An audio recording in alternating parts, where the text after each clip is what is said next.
बिस्मिल्लाहिर्रहमानिर्रहीम स्टूडेंट्स, आज first video से आगाज़ करते हैं जिसमें हम अपने थीसिस के बारे में जो उसकी फॉर्मेटिंग है उसमें स्पेसिफिकली टेबल ऑफ कंटेंट की बात करेंगे। ये मैंने माइक्रोसॉफ्ट वर्ड की फ़ाइल डेस्कटॉप के ऊपर बनाई थी जिसका नेम है टेबल ऑफ कंटेंट। और यहाँ पे मैं चंद जो बुनियादी हेडिंग्स हैं थीसिस की उसके साथ आपको टेबल ऑफ कंटेंट का जो प्रिपरेशन का मेथड है उसके बारे में आगाह करूँगा। देखिए, सबसे पहले हमारे पास हेडिंग क्या होती है। देन चैप्टर 1 स्टार्ट होता है जिसको हम 3 टैब के साथ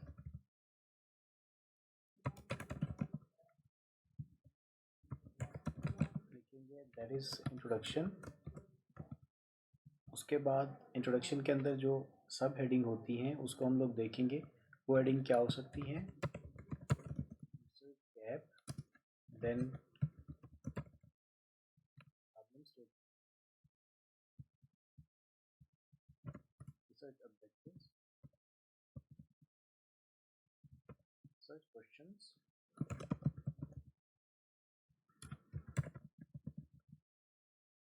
सिग्निफिकेंस ऑफ द स्टडी। यहाँ पर हमारा चैप्टर नंबर 1 कंप्लीट हो जाता है। देन स्टार्ट होगा चैप्टर 2। मैंने 3 दफ़ा टैब का बटन प्रेस किया है और चैप्टर 2 का नेम होता है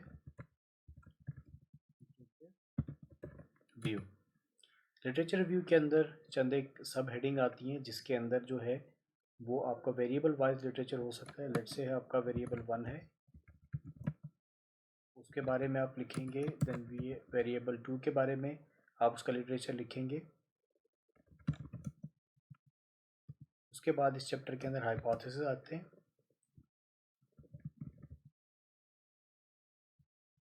और इसी चैप्टर के अंदर आपका फ्रेमवर्क भी आ रहा होता है जिसको आप रिसर्च फ्रेमवर्क भी कहते हैं या रिसर्च मॉडल के नाम से भी इसको जानते हैं। यहाँ पे हमारा चैप्टर नंबर 2 कंक्लूड हो रहा है। देन हमारा शुरू होता है जी चैप्टर 3।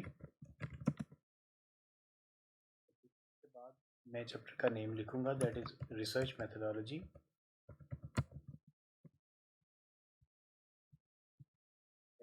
रिसर्च मेथोडोलॉजी के अंदर कुछ फर्दर सब हेडिंग होती हैं जैसा कि डाटा, पॉपुलेशन एंड सैंपल, और एक और हेडिंग हम इसमें ऐड कर लेते हैं,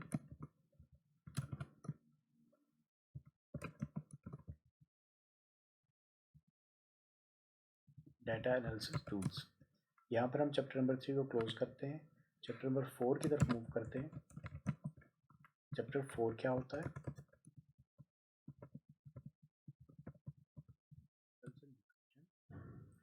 और हम इसके अंदर टेबल वाइज मूवमेंट कर रहे होते हैं, लेकिन हम इसमें फ़िलहाल चैप्टर 4 के अंदर कोई फर्दर हेडिंग नहीं रखेंगे। हम क्विकली मूव करेंगे चैप्टर नंबर 5 की तरफ।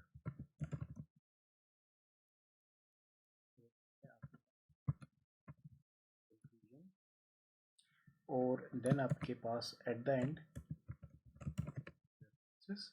और एनेक्चर का सेक्शन होता है। अब अगर आप चेक करें तो आपके पास मैंने डिफरेंट हेडिंग्स लिख दी हैं एक पेज के ऊपर। आप इन्हीं हेडिंग्स के अंदर चीज़ों को ऐड करते जाते हैं और बाज़ औक़ात मौके की मुनासबत से मज़ीद हेडिंग्स को भी ऐड करते जाते हैं। अब बारी आती है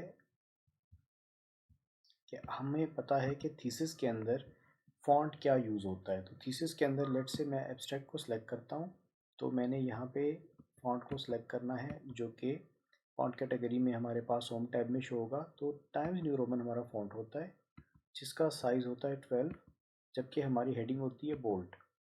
जब मैं अपनी हेडिंग को बोल्ड कर दूंगा तो मैंने वन बाय वन हेडिंग तो बोल्ड नहीं करना, मुझे सिंपली हेडिंग 1 पे आना है और हेडिंग 1 के ऊपर आके क्लिक नहीं करना बल्कि राइट क्लिक करना है। माउस का राइट बटन क्लिक करना है और हेडिंग को मैंने करना है update heading 1 to match selection.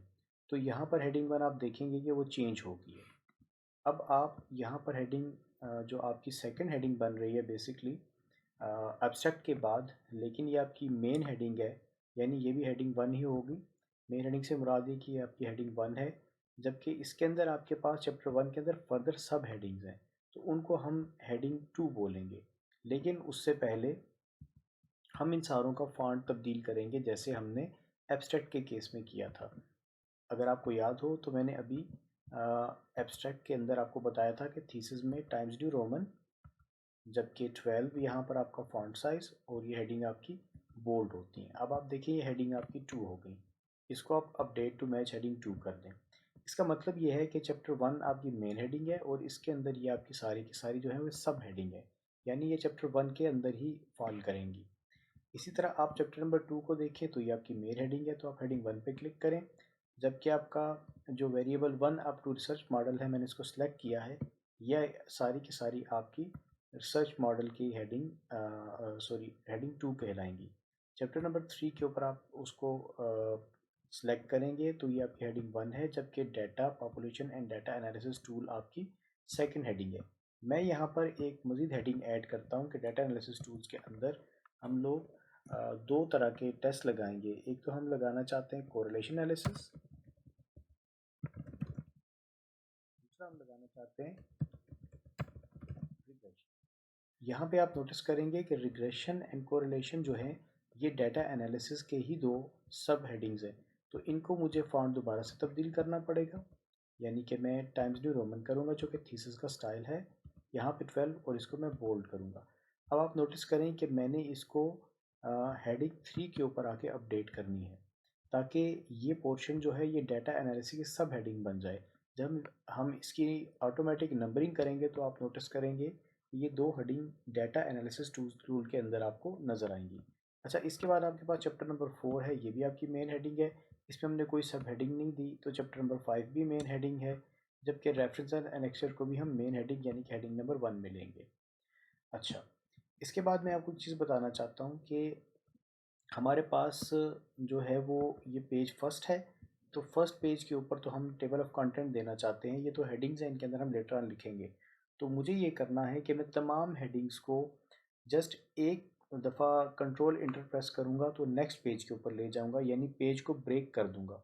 तो इस फंक्शन को विटनेस करने के लिए कि पेज ब्रेक हुआ या नहीं, मैं यहाँ पर शो और हाइड का ये जो कर्सर आपको नज़र आ रहा है इसके ऊपर क्लिक करूँगा, तो आप देखेंगे कि मेरा कर्सर स्टिल जो है वहाँ पे ही प्लेस्ड है, और मैं इसमें कंट्रोल एंड इंटर प्रेस करूँगा तो ये सारी की सारी जो हेडिंग्स थी ये जब पेज नंबर 1 से मूव कर जाएंगी पेज नंबर 2 के ऊपर, ये आप देख सकते हैं।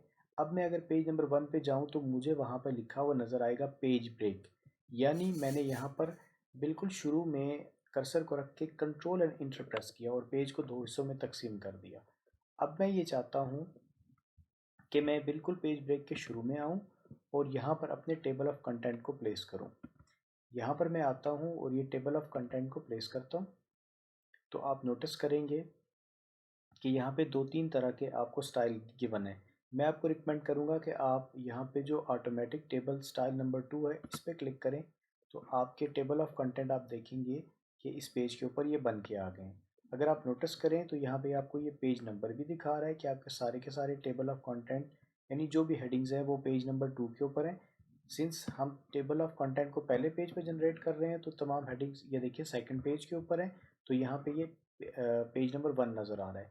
अच्छा, इसमें आप देख रहे हैं कि आपको छोटे छोटे एरोज़ नज़र आ रहे हैं, ये एरोज़ आपके मार्क्स हैं, ये आपको बताते हैं कि यहाँ पर आपकी लाइंस जनरेट हो रही हैं जो कि आपके जो है वो कंट्रोल एंड अगर माउस का बटन क्लिक करेंगे तो ये उसको आपको जो स्पेसिफिक हेडिंग है वहाँ पे लेके चला जाएगा, और अगर आप देखेंगे तो ये प्रिंट में आपके पास तमाम की तमाम नहीं आएंगी।